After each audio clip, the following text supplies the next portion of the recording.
Talk check. CPS. Go. Inco. Go. PUS. Go. Surgeon. Go. Booster. Go. Copy that. We have a go from you guys. This is Talking Sound. Well, hello, everybody, and welcome to this episode of the Talking Sound podcast, still coming to you from Austin, Texas, but soon to be coming to you from the road. I just got like a whole list of bookings, and that's what we are going to be talking about today. Road work, how to prepare yourself for road work, how to even begin to mentally prepare yourself for road work in this not necessarily post-pandemic world, but hopefully in the pandemic on the decline world, because man, it has been a year since some of us has had a gig, and we really got to knock the dust off these cables. There was a show that I saw recently, a conference where it was like, wow, do we really just have like 20 feet of cable rolled up on stage in a Q&A session? What's going on here? Like, have we just gotten sloppy, folks? So we're going to be talking to the amazing audio engineer out of Austin, Willa Snow, today. She is fresh off the road from a great little mini tour with the local group Ley Lines. We will be talking to her about the preparations for such a thing right now, how all of that went.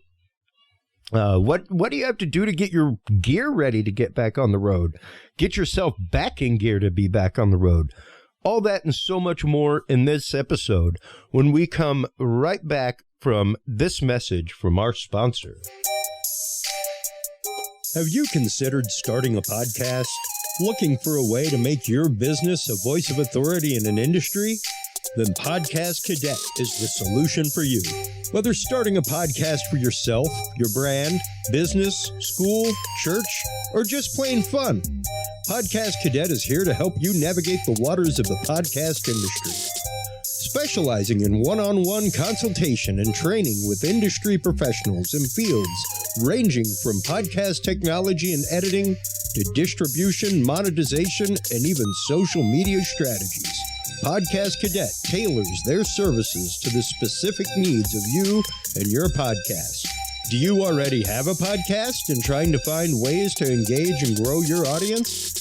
Sign up for your Podcast Cadet audit today and let us help you explore new and exciting ways to leverage your content and elevate your podcast brand to whole new levels. From consultational workshops to affordable podcast production and maintenance packages, Podcast Cadet is your one-stop shop for everything podcast related on the internet. Visit podcastcadet.com today to sign up for your consultation or training and use code TALKING20 to save 20% off your entire purchase. That website again is podcastcadet.com. That's right, folks, podcastcadet.com. Stop on by today. Check that out. Sign up for one of their workshops. Full disclosure, I am one of the founders of Podcast Cadet. The whole reason I started that was because I saw friends getting really bad advice, whether it was equipment to buy that was like way out of budget for them and way beyond need for them, or whether it was folks that were trying to start a show for their business and just were putting a show together and weren't really branding it for their business. So feel free to stop on by, use the code TALKING20, and you will get 20% off your entire purchase. While you are there, please also make sure to stop on by our fellow sponsor, True Hemp Science. True Hemp Science is out of Austin, Texas. They are my CBD supplier. I have been using them almost exclusively for the last 3 years of my time on the road. My doctor came to prescribe me CBD actually as a recommendation for my anxiety. And it was right up around that time that I found Christopher Lynch, the founder of True Hemp Science, at a local farmer's market. And man, traveling the country, going to dispensaries, things like that, they are by far the best thing that I've found. Absolutely amazing stuff. Talking 7 is your code to be able to save 7% off your entire cart of $50 or more at truehempscience.com. Make sure to stop on by there. Use that code, and you will also get two 25 milligram edibles, either cookies or brownies, on your way out the door. So True Hemp Science, Talking 7 is the code. Our guest today and her website, WillaSnow.com. Welcome to the show, Willa. How are you? Thanks, Chris. I'm doing great. How are you? Doing fantastic. Was that a shameless enough intro? Not nearly shameless enough. You need to have more bells and whistles and maybe a confetti cannon or two. I think then we'll be there. I could get a ballyhoo. I need a ballyhoo in here. ballyhoo would do it. I wonder if I could get some truss hung in this 10 by 10 room. I bet I could call somebody. There we go. We know a guy. yeah, we definitely know a guy. How have you been doing? Been doing great. I'm tired. Oh, I'll bet. Hey, you were actively out on show site until the wee hours of the morning in Fort Worth, was it? Yeah, Fort Worth. I got to bed at 4 a.m. last night. Oh, wow. Yeah, and that's just it. And the thing is, coming in at 4 a.m. does not mean that you are going to bed at 4 a.m. You know?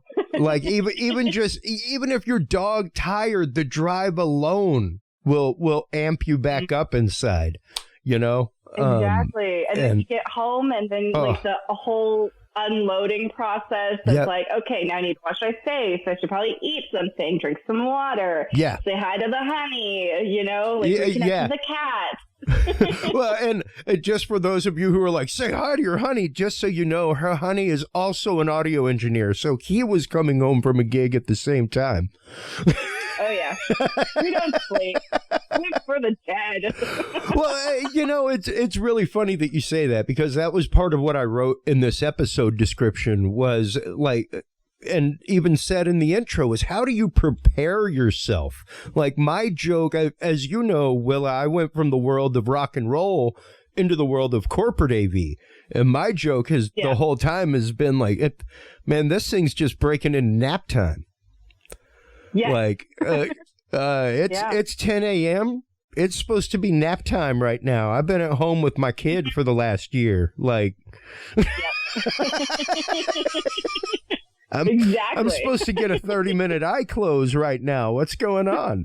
Where's catering? I'm supposed to have a coffee break with really weird pastries. Yeah, exactly. So, what has it been like for you over just the last few months, getting prepared, not only physically, but mentally for the rigor that it takes to spend 18 hours a day working?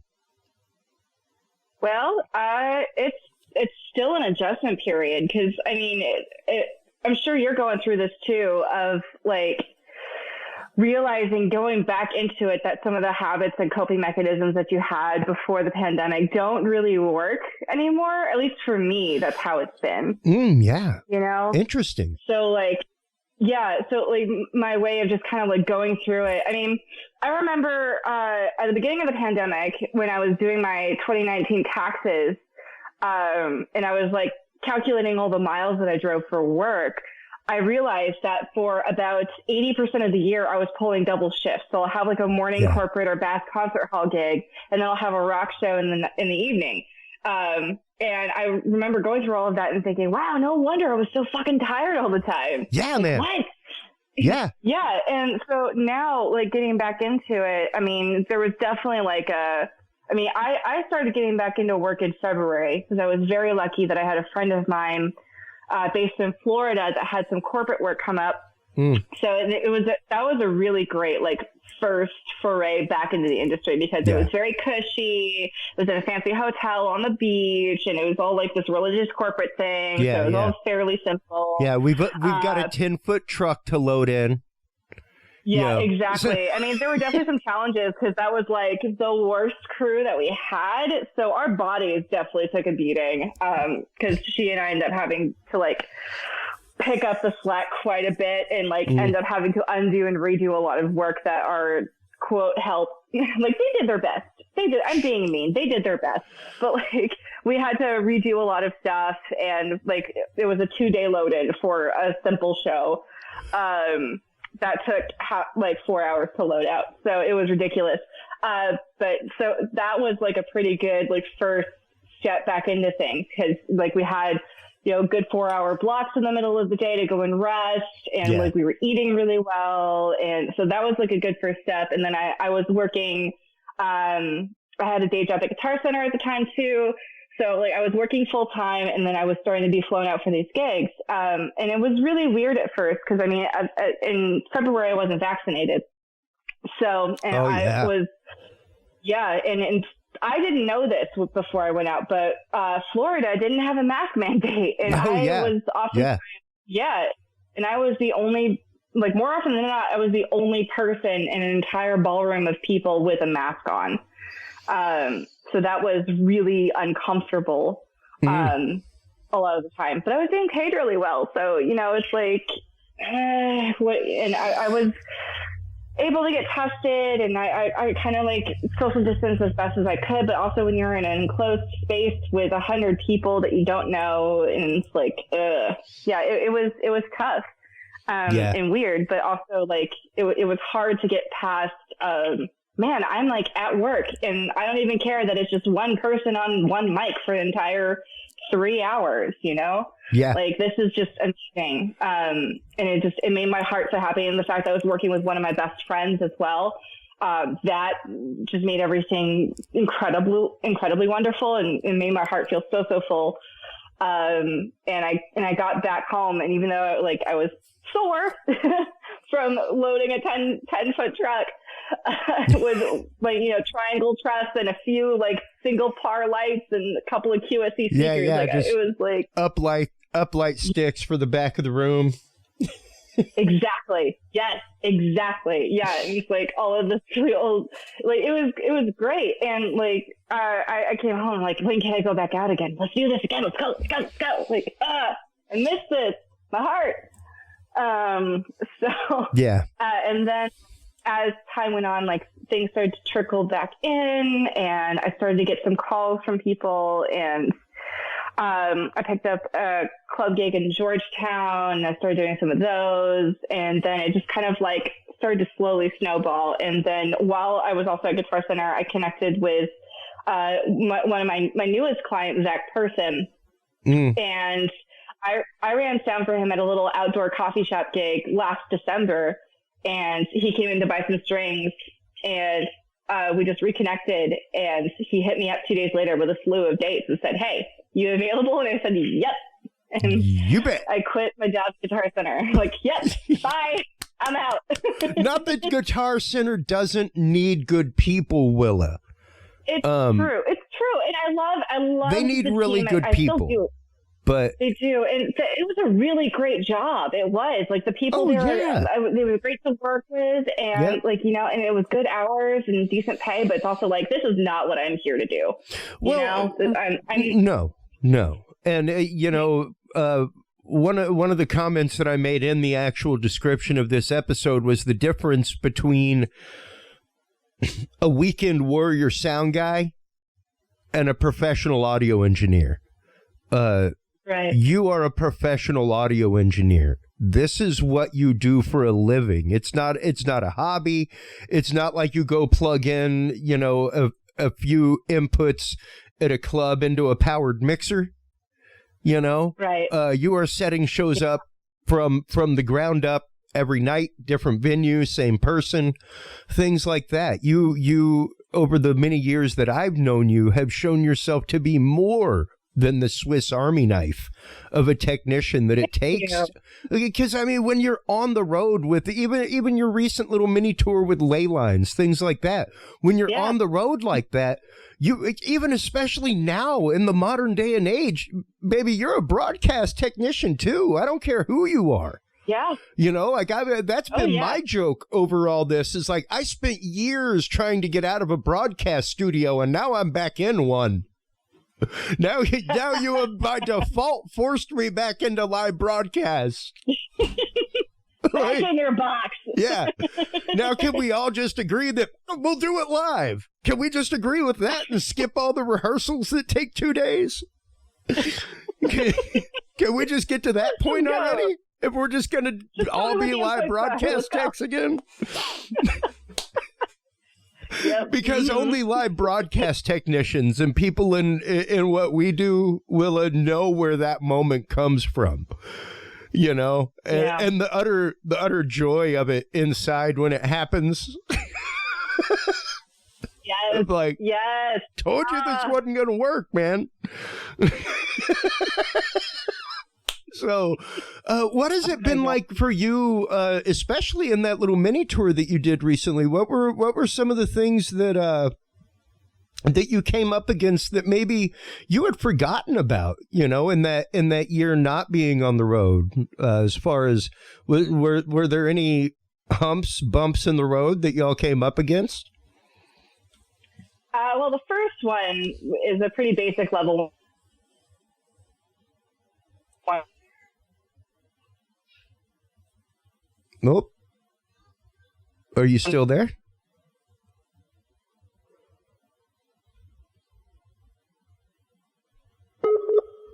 Oh. For me, with I did next time, and I was like, "Oh my god, I know. I'm so sorry. I didn't know.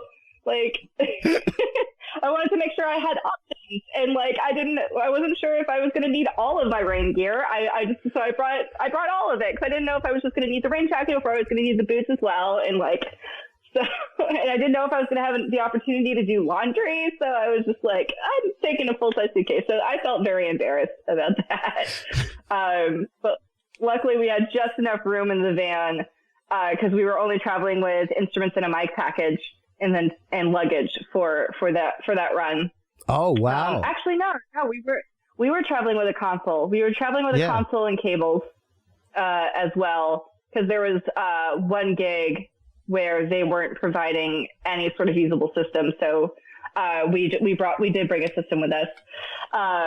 And then the second run, we brought console, cabling, and a wireless in-ear rig as well. So that took up even more space. So I definitely made sure to do my part and like pack small. So I do learn very quickly, like, here's what I'm definitely going to need for a 10-day run. Here's what I'm not going to need. And, here's like one extra thing as a treat, just in case, Yeah. Yeah. So yeah, it was interesting kind of getting used to just that little thing again. And then as we were prepping to go out, the girls wanted to get microphones, like vocal microphones, because they had instrument mics, but they didn't have any vocal mics. And we have been talking about getting them set up with really good vocal mics for a while. Yeah. And it came down to two options, and the choice we made was simply because it was available. Because the back orders are ridiculous right now. Oh yeah.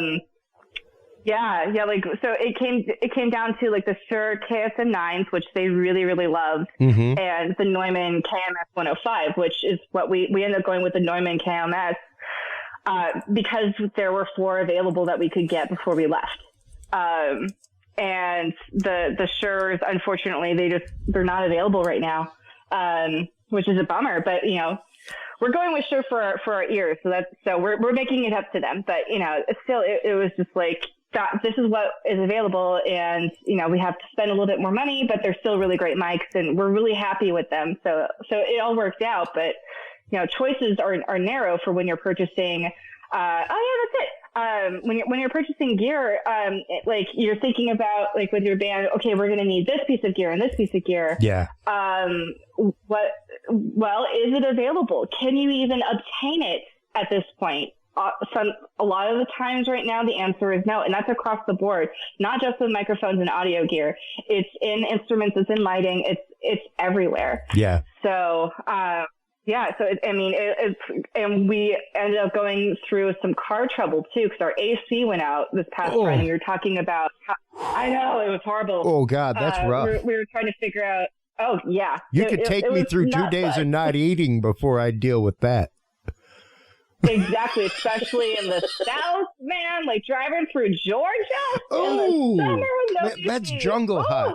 That's tough. Like, we live in Texas, folks, and we're like, wow, that's hot. Yeah. Yeah, exactly. But see, Texans survive off of AC. Like, that's how we get through our 150 days. Like, we have AC.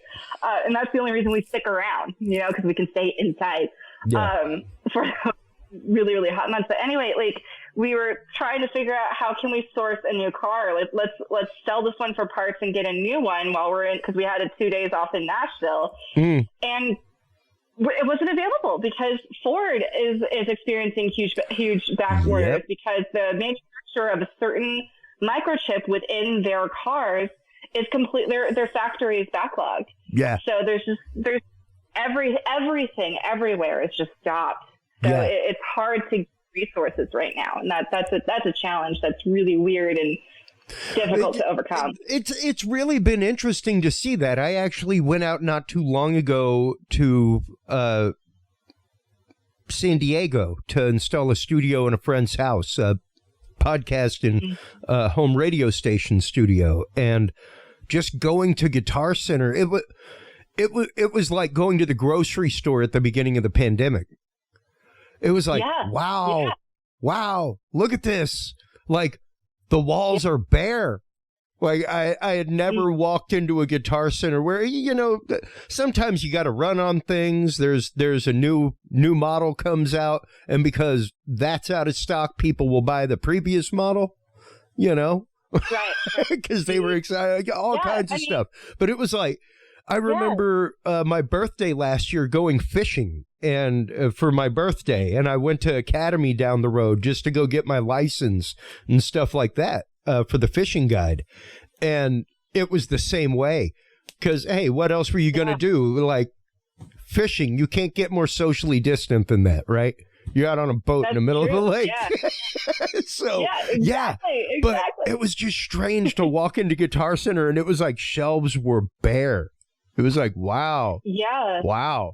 We would have people come in every day asking, like, are you guys closing? Like, what's going on? And we're like, well, as soon as we get a new shipment, it leaves. Like, we'll fill the shelves, but by the end of 2 days, it's all gone because, I mean, everyone's sitting at home. Yeah. So, I mean, it's great that they're learning music. I'm all for that, you know, and trying new production things. Like, awesome. Yes. It's also really weird to walk in and it's like, sorry, we don't have anything. But, you know, there is free 2-day shipping when you buy from us. So yeah, exactly. And, you know, it's interesting that you bring that up because one of the things that I've always recommended to people is, especially if you're going to be on the road and you're going to be moving like that, to buy equipment that is readily available. Something that, you know, kind of like the Neumann that you were just mentioning a second ago, where those are available at most of your Guitar Centers, stuff like that. That's something where you could hop onto a Sweetwater or a B&H and order it in Nashville and have it waiting for you in Atlanta when you show up 2 days later, you know? Yeah, exactly. That kind of stuff. And it's so important to have that kind of presence of mind as the technician and somebody, because and a lot of that mentality came to me because I worked on the road with jam bands and stuff like that, and they, you know, jam bands, they've all got their own little toys on their pedal board, and man, without that toy, I don't know how I'm gonna play this song. And it's like, well, you should really think about that. And you should really find another solution other than that boutique pedal dude that makes like 20 versions a year. And that's what he makes. Hop on the 3-year waiting list. You know, cool sound, but what's going to happen when that integral part of your sound goes down? You know, is it something that's easily replaceable? Yeah, if you're going to build an entire piece around a specific sound, like, better figure out plan B in case the sound goes away. Absolutely. Well, and, you know, especially with a group like Leyline, who you've been working with for a while now. I remember a little bit, yeah. Even during the pandemic, they were doing the series that was out in the garden, doing the with the bamboo and everything else. I loved the fact that they were bringing in things to actively record the bioelectronic sound of plants and make that generate music and play with it. And that was with Andrea Cortez. Yeah, that was awesome. That was really cool. That was with that was an amazing gig. Yeah, and you know, very unique sounds, both in that as well as ley lines. And it is one of those that a lot of that is the microphone that's used. A lot of that to capture the nuance of performance that they do, the harmonies that they perform, things like that. So let's go into a little bit of why you chose the KMS 105. Not just because of availability, but what leads to some of the specking and stuff like that? Because that's probably one of the biggest questions I get from people, even about podcasting, is like, what kind of microphone do I need to get? And it's like, I always start with, what do you want to sound like? Like, yes, absolutely. Like, how do you want your quality of voice to be? Like, what is it that you're trying to capture? Yeah. With Line, they sing very softly, and they have a lot of nuances and dynamic range within their voices. And so I wanted to make sure that I had a microphone that was able to work with a quiet stage, and had more of a high-end sparkle, and something that was a lot more sensitive to like changes in vocal tone and that sort of thing. So that leads to a condenser mic. And there aren't a whole lot of options, at least budget-friendly options, available for condenser mics that are stage-friendly and tour-friendly. Yeah. So I really wanted I was really looking at the KSM 9 from Shure. Oh yeah. That has a dual capsule cardioid pattern, and like also because it's dual capsule, you sort of proximity stacks, and then also you're able to kind of be off axis and still be picked up really well. So it's not like a ridiculously directional microphone. And Leyline, they kind of sway with their music and they get really into it, and their bodies move. So having the off axis option for a couple of them was really, really helpful. And we demoed it, and they really loved it. And like, it was a nice sound. It was very clean. And so that was great, but it wasn't available. So I reached out to some other engineer friends of mine and asked, okay, well, what do you guys like? Like, let's remove budget. What do people use for stage and for touring? What stands up to the rigors of the road? That's not a Shure product, or at least, I mean, I don't mean to say that we're ignoring Shure completely, but like that's not the case in 9. Yeah. And a friend of mine who works for a company called Electrosonics in New Mexico, he is the vice president of sales, Carl Winkler, worked at Neumann before he moved to Electrosonics, and he told me about the KMS, and he actually had an instrumental part in developing that microphone. So I reached out to him to ask him, like, hey, what do you remember of this microphone? Was it super directional? How was the sound quality? Was it really even? Did it have any like high-end spikes or anything like that? So I don't want something that's spiky. I want something that's fairly flat and graceful in the high end, you know, but it doesn't have like a really guttural, like these are female voices. And that's another thing. Like I'm miking women that are mostly mezzo soprano and higher in terms of their vocal range. So I don't want something that like will enhance like the 250 low mid hertz, because it's like that. I mean, a lot of time, like Sennheiser and Shure products, they're really great for male vocalists, but not necessarily for females. That's just how it works out, you know? They're made for a much more all around sound, period. Yeah, exactly. And so with Neumann, for a really decent price, like, I mean, we were looking at DPA too. DPA put out a new microphone called the 2028 that I demoed with Zach Person. That mic made me cry. It's so good. It's awesome. That thing is great. You can have a singer in front of a loud drummer and it'll be clean and clear as a bell and not an extra overhead. It's amazing. And it's a condenser microphone. DPA has really come into the industry strong with their presence and have blown me away with I met them first actually at the Texas Association of Broadcasters when they came out with their like portable record rig for reporters. You know, just plug it into your iPhone and it was a fully preamped lapel mic. I was like, wow. The quality is phenomenal. Yeah, they are worth the price that they have. Like they are definitely, but they're also very pricey. And Leyline, we're on a budget, so it's like, okay, what can we do? And we looked at the Neumann, and not gonna lie, I had a little bit of a discount available to me, so I bought them, and we tried them out, and the band really, really loved them, and they got really into learning like microphone technique and really learning how to play a microphone and how to sing into it correctly. Like we talked about, like how close ideally you need to be, and we figured out it's like 2 fingers away from the mic is like the best spot for that microphone, and then you can be a little bit off axis, but try not to be too off axis. And it's a very directional mic, which is great, especially for a loud stage. And this stage is very, very quiet, so that's not too much of an issue, but it is also nice to have, like, especially in small rooms, to have that tightness of the polar pattern. So it's a great mic, and we really loved using it. And especially when we've got like every single input aside from 2 are condenser mics with the Leyline setup, and I have 16 inputs. So it's not a big setup, but they're all condenser mics. So you put that in front of wedges, it's a little tough. It could get a little squealy. Just but like even so, like it can take really good gain structure. Like you can really pump some juice into those microphones, and they'll be pretty stable.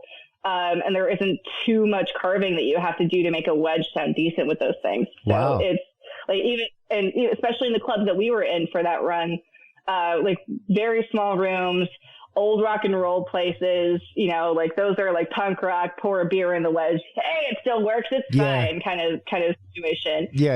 So it's not like we're going in with stellar gear. So like the fact that the microphone was really reliable was great. And also like they're just really hardy too. Like the actual chassis of the microphone feels like a piece of machinery, and it doesn't feel fragile. Like it's an expensive mic, but it feels like it could handle being transported and used and thrown around in the back of a van. So like that, it worked out really, really well for us.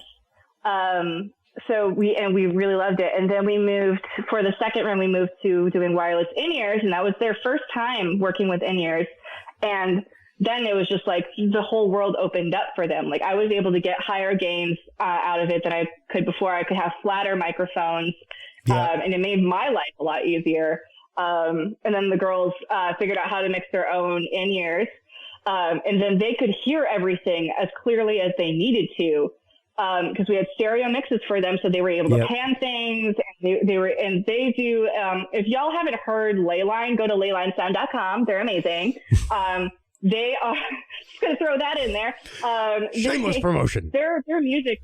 Yeah, shameless promotion. Their music is really special, and they do a lot of 4-part harmonies, like fairly consistently throughout all of their music. So they really need to be able to hear each other and hear their instrument. And their instrumentation is not traditional in terms of Western music at all.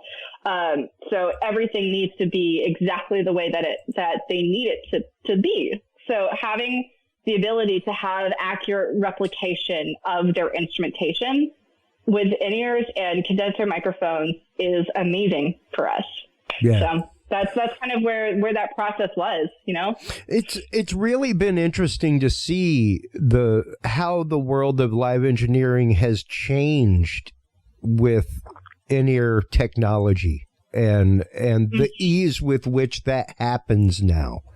It used to be so much more involved than what it is now, and now especially with the like you were saying, the mic stand mounted mixers where people can submix their own mix, that kind of stuff. It's a world of different. And it really does. Not that monitors are not important, folks. I've always told folks, if you want to get into the heat real quick, we had Michael Babcock, actually the author of In the Hot Seat, the Professional's Guide to Monitor Engineering, on the show. And monitors are the hot seat. They're like, you better be able to pick up on lingo quick.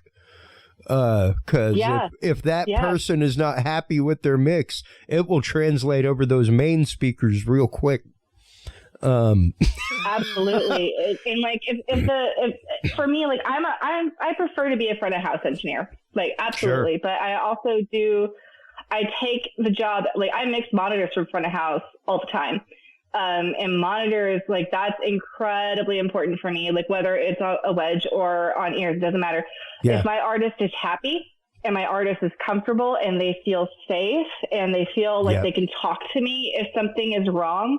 Like that was a really great thing with Leyline because like being women in the industry, they're so accustomed to being written off and disrespected and ignored. And also gaslit. It's not just for women. This happens to musicians all the time, no matter what your gender identity is, like from engineers who are having their own bad day. And like, if a musician tells you I'm hearing something, fucking believe them, y'all. Like they hear something. They may not have the same technical language that you do, but that is literally your job, is to figure out, okay, this person is hearing something. This person doesn't feel comfortable on stage. This person is not getting what they need from the monitor. So it is my job to figure out and translate musicianese into engineerese and help them. So like with Leyline, we had a lot of conversations about like what is needed. And they have very specific monitor requirements, even song to song, it changes. Mm-hmm. And Kate, the ukulele and percussion player, she and I had a lot of really good conversations because she hears high end in her teeth, like she can feel it, and it's physically uncomfortable for her. So it's like, okay, how can I make you not physically uncomfortable? And it took them a couple of days to get used to working with me because they had so many bad experiences of just being written off and being gaslit and told, oh yeah, you're not hearing anything. You don't hear anything. It's fine. And it's like, no. Or just getting the magic wave. Like, yeah. Okay. Yeah. It's fine. That's good, right? Yeah. And it's like, no, it's not good. Yeah. Like, yeah. And for me, like, it was funny. Like, even in clubs, like, I'll have like people come up and like, I'll ring out their wedges and like, you know, we'll get the mix kind of going, and like I'll see someone make a face, so I'll go up to them and be like, hey, is everything okay? They're like, oh yeah, no, it's fine. I'm like, yeah, but is it though? Is it? And it's like, I don't want to just be told that it's fine. Like, sure, I would love to be told that it's perfect, but like, it's not going to be perfect, you know? Especially if I'm meeting you for the first time, and it's like, and I know I'm doing a good job when you're telling me that something is not right and working with me to get the sound right, you know? Yep. Yeah. Okay, I'm off my soapbox now. Well, no. But I mean, it's so important, Willa, and I think there's one of the episodes I did a few seasons ago was audio engineers, the curmudgeons of an industry, because people are so used to the salty engineer, you know. Right. They're used to that guy that sees like 5-6 bands a night, 5 nights a week, things like that. And then he's off at a church that one night a week, so he really only has 1 night a week off. All that kind of stuff, and it's hard because it is such an intimate level of trust. Nothing rang to me more than as a house engineer than when a band would ask me to come be their engineer, would ask me to come produce their sound live. Like, that meant something to me. And it was normally those bands that like I had that connection across the audience with, you know, like you were saying, like I could see that John wasn't happy on the guitar, and I could normally tell like what he was unhappy with. So yeah, it was those unspoken connections, and that even as Michael Babcock put it, that shorthand from the trenches, you know, you really do become a master of body language in that situation. Yeah, absolutely. And especially when you work together consistently. Yeah.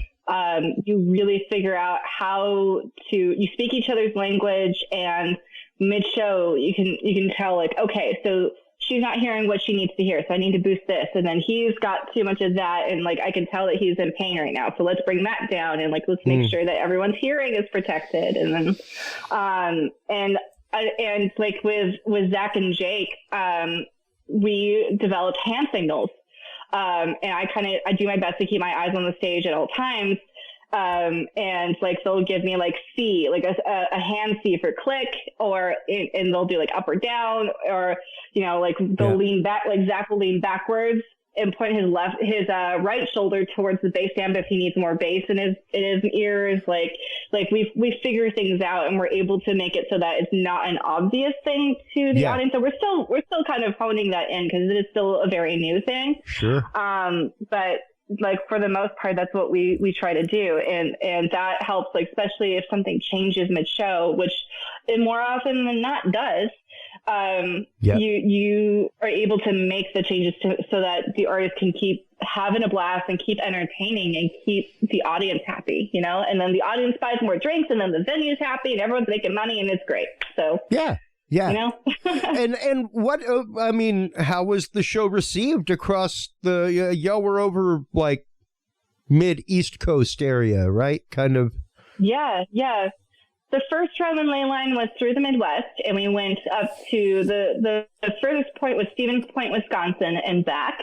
Then we did a slew of shows. Yeah. And then the second run was 15 days, and that was all along the East Coast. And we went up to, I think the furthest point, I mean, we did Georgia, we drove through Tennessee, we did, oh my gosh, all of those I don't remember all of them, but anyway, like we went up to DC, Connecticut, like we went all the way up to Ithaca as well, and we had, I think we had a few gigs, we had a couple days in Pennsylvania, so we were kind of all over the Eastern Seaboard as well there, or Eastern Coast, I guess I should say.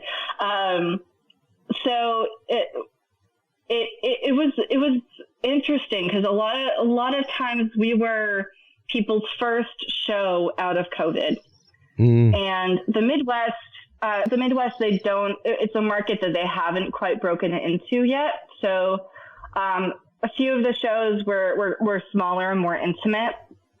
And then a couple of them sold really, really well. And like it had people, we did a couple of free shows with, the Levitt Amp concert series, which is, this really cool organization that builds, or like provides free entertainment, or they'll help build, performance centers, like community performance centers, and they'll put on a concert series during the summer that for communities. That don't get access to music all the time. So that was a really cool thing to be a part of. Yeah. And that has like a built-in audience, because like we were going to really small towns, where they don't get much of anything. And then here we come with our very unique sound. And like these people have never heard anything like it. Like most people in the world have not, like there is nothing like Leyline. There really isn't. Anything like them. And as soon as they start playing, it's incredible, the reaction from people that have never heard them before. It's just, Leyline has a way of like capturing people's hearts, and they, like there was one show that we had, where it was a rainy day, and it was a community concert, and so everybody was there and hanging out and like and they were happy to just like be around each other, and everyone was talking to each other. Leyline is a listening experience. They're not a party band. Yeah. So they they played a few songs, and they weren't really being listened to. So it was funny. Lydia brought out her teacher voice, and she's like, I think we have a challenge for everybody. We're gonna take a collective breath together, and we're just gonna like breathe together. We're gonna take the biggest breath that we've ever breathed all day, and then we're gonna have the biggest exhale. And then and each band member like led a little meditation. Like they got the entire room of really rowdy people that were excited to just be together to quiet down, calm down, and connect. And just ground. and be present in that moment and have an exchange of energy and it was so powerful. And like for the rest of the show, people were dancing, they were so engaged, and they were just really glued in. And like, that was the most uproarious applause that we had. And especially being a lot of people's first concert out of COVID, like that's for us, like that's a huge honor. Cause it's like, wow, you chose us to be your first experience coming back out. Like, wow, thank you. And that's a huge responsibility on us energetically and just like morally, you know? Yeah. And Leyline has such a beautiful and magical way of connecting with people and getting them to feel love again, to open back up emotionally and kind of help move through the trauma that they've experienced over the past 18 months. And there's still a lot going on right now, and there's still a lot to go through, but they do provide a healing experience for their audiences. And it's really an honor, like for me as an engineer, to help them do that. Because I believe in them, I believe in their mission, and I bring my own own skill set to the table, where it's like, I'm not just like making them louder. I'm adding in effects to help enhance the message of a song and help and bring people in. And it's all like just collectively moving vibration. We're getting metaphysical now here, Chris. So, well, yeah, that's what the job is, though, and so many people don't understand that. Yeah. It seems like it's a cold process to move faders and knobs. And do you know what all those buttons do? Yes, I do, and I know them intimately. They're my friends. It was not too long ago, actually. About every year I go up to Pennsylvania and videotape my friend's dance school. This year it was going up and doing a live stream, and his wife runs the dance school. She came up to the tech booth and was just, I turned around and caught her kind of like grinning in the doorway as I was setting up all of my video gear and talking to my equipment. As I set it up, you know, like, oh yeah, we're going to get you over here, buddy. How you doing? You doing okay? You know, and she's like, does everybody in your industry do that? I was like, in our own special way. Yeah. Like, our gear is our friend, and our gear is our conduit to the audience, you know? So, the same way the same way Willie Nelson's used Trigger for the last 60 years, you know, like, man, I don't know. I've still got cameras out there that I've had for 20 years. They are far out of date, Willa. Yeah. They helped start my business. What am I supposed to do? Just pawn shop them? You know? No. Like, never. My God. Come on. No. Yeah, like they're your tools. They're your instruments. That's you know, just it. Like that. It's an instrument, and especially like, I mean, regardless if you're doing lighting, video, or audio, it's instrumentation, especially when it comes to music. And like, you have to have a musical sensibility in order to do your job really well. Yes. And that goes for lighting, video, as well as audio. Even backline, like you have to have that sense of musical timing in order to like figure out your cues and how to add but not obscure, if that makes sense. Yep. Like I want to enhance Leyline's sound. I don't want to completely cover it. Yeah. I don't want to distract. Exactly. Yeah. Exactly. I mean, the phrase is coming to mind right now. So, this is a very makeup-y thing. So my mother, when she taught me how to wear makeup, she used to tell me, you don't want your makeup to wear you. You have to wear the makeup. So like when you walk into a room, you don't necessarily, I mean, sometimes you do. Like sometimes I do want people to tell me, hey, your purple eyeliner looks fucking badass. Absolutely. Because I spent time on this. So like, but also at the same time, you don't necessarily want it to wear you. Like it's there to enhance you. It's the Bobby Brown principle. Like it's there to bring out what's already there, you know, and just like make it a little bit more polished. So that's kind of how I approach sound. I mean, unless the band tells me go fucking nuts, in which case, absolutely, I'll throw in crazy delays and shit. Like, let's go. But like for the most part, I try to just be like, okay, what do you want to sound like? What things do you like? What things do you don't like? and let's create a sound that's uniquely yours. And I'll do my best to replicate that, and I will work with you on it. I'll provide recordings for you, and we can work on it together. Because I want to make sure that I'm making you sound like you. Like that's, as a front of house engineer, I'm supposed to make you sound the way that you want to sound. And especially if you're an artist, you don't get to hear that from the first person perspective live. Like that just doesn't happen. So yeah. You know? No, it's so entirely important. And what I love is on your website, you actually have on there, when you ask me to mix your sound, you are asking me to become a part of your project. That is something that I have told people for years and years that I think escapes so many audio engineers, and really, really does bring you, Willa, and something that you may come to later in life is the world of producer. You know, I mean, that's and literally crafting that for other people, because that's so much of what an engineer does, and such a special relationship to have. Whoop.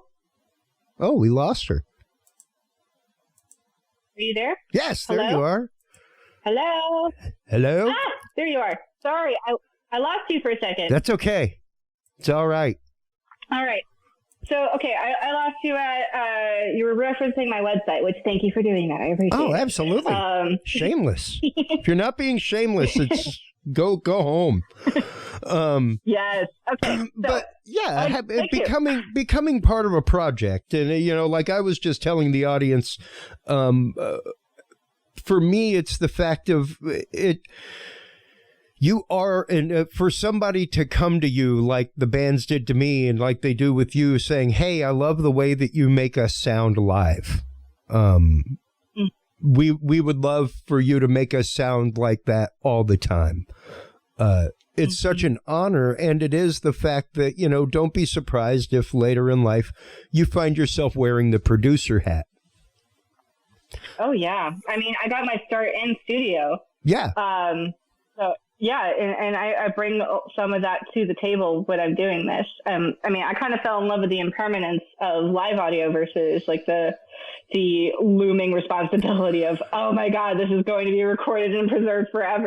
I had my experiences in the studio, and I enjoyed them. I always enjoyed my broadcast studio experiences, but the reason I enjoy broadcast, the reason I really enjoy corporate over everything, is it takes me right back to my beginnings in all of this in theater, where it's like, we're going to spend a month and a half building sets, and after a week of show, we are going to have a party and destroy all the sets, and they'll never be used again. Maybe some light costuming will be used, but everything will be raised at the end of it, and none of it will ever be used again. And it's literally like that creation of a moment of art and experience. You know? Yeah, absolutely. And that's why when I found corporate AV, I ran arms wide open, because it was that experience again of like, wow. Yeah, like we're building huge set pieces and like experiences that people walk through to get into another part of the show, you know, that kind of stuff. It's just mind-boggling sometimes, and it's so great to be a part of that. It really is. Go ahead. It's such an honor. Well, for you as an engineer, what advice do you give for engineers coming up? Because it's kind of that time in your career now that you start lifting those underneath you up and kind of finding those. That's kind of why I started doing labor and stuff like that. Was like it was that time for me. I had the connections. I knew the client's needs. I knew the people that could provide it. You know, and to be able to lift other people into the industry is so fantastic. So what are the next steps for you right now? What are you looking at? I mean, like going back to lifting other people, like I've been lifted up so much in this industry. I have an amazing support network of people all over the industry, in manufacturing, in systems teching, in studio, like literally everywhere, that support me and answer my questions. And the biggest thing is like, ask questions, and it's okay to ask questions. And even though so I got into podcasting over the pandemic, and I fell into a really amazing group of people at the ProSound Web Network. And I actually got to meet one of the guys that I'm podcasting for the past year with, in person at one of our New York shows. And it was so great he's so much taller in person. So his name is Michael Lawrence, and he's a systems tech based in upstate New York. He's so tall. Like, wow. I did not expect that. But he and his girlfriend came out to a show, a late line show, and like it was great to finally meet him in person. And like he runs a podcast called Single Noise, and he started the podcast because he wanted to have an excuse to ask questions, and a really good way to ask people who are quote out of your league. Get a hold of them and ask them questions, to be like, well, I have a podcast, so I'm going to invite them and just interview them, but really it's for my own benefit, that's where the idea started. And what I've come to realize from participating in that group is that like no one is really out of your reach in this industry. Like I can cold email, like the front of house engineer for Billie Eilish and be like, hey dude, I'm going to be in this area that I think that you're based out of. If you would like, you can come and hang out at the show, and I'd love to buy you a beer and just like hang. And more often than not, the answer is going to be like, yeah, absolutely. Because we all are nerds and we love to hang out with each other and like exchange stories and just be around each other. And hey, there they are. So, and it's a really amazing community of people that just love to share. And Michael, Chris, and Kyle have become like my older brothers in the industry and like dearest friends. Like, yeah. And like, I can literally text any of them at any point in time and be like, hey dude, I have a question. They're like, okay, here's a possible answer. And they'll like help. And like, I've called Michael so many times, like over the past several months of like, hey buddy, I'm having trouble with a thing. Can you help me troubleshoot? And he'll troubleshoot with me over the phone, which is incredible. And like Kyle gives me amazing advice and emotional support, and we support each other with like crazy mental health shit. And like Chris, like he is such an amazing professional dude, and like his roster of people that he knows all over the country is incredible. So it's like I can lean on these people, and these are big deal people in the industry to me. But they're also they're just people. They're my personal friends now, because like I reached out to Michael at one point, like 2 years ago on LinkedIn, and like we've just been connected. And then I got invited onto the show, God knows why, and they just kind of kept me. So I'm like their pet, So it's like,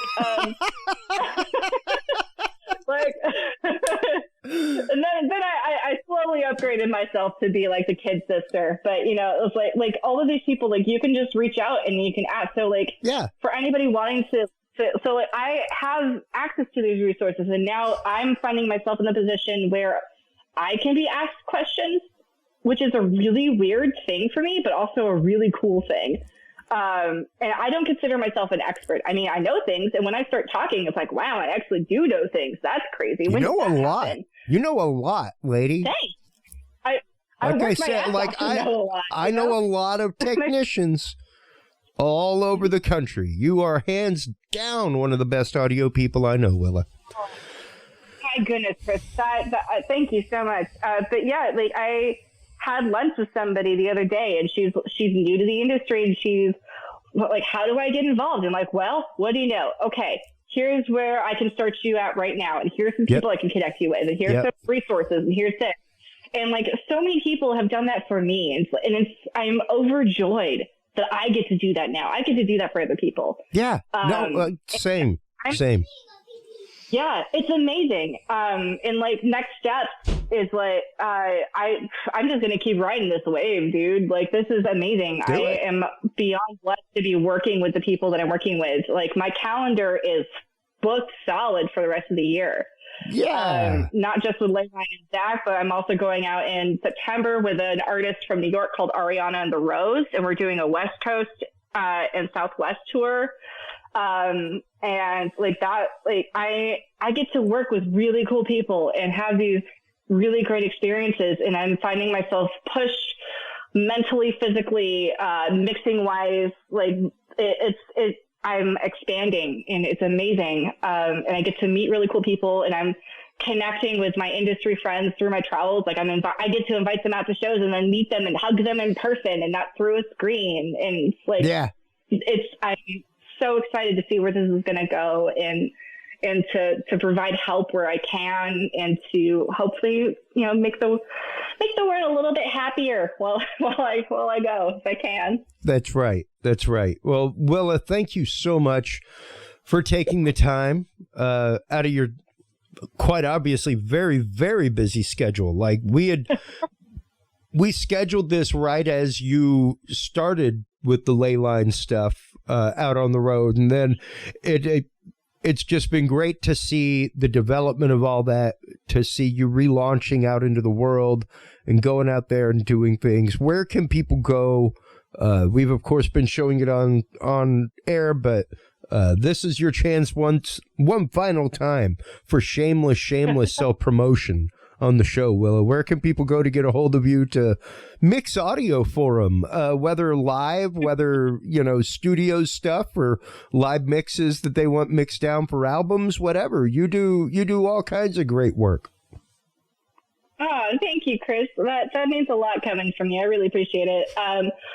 Well, first and foremost, there's my website, willasnow.com, and my contact is listed on the website, but my email is hello@willasnow.com. Pretty easy to remember.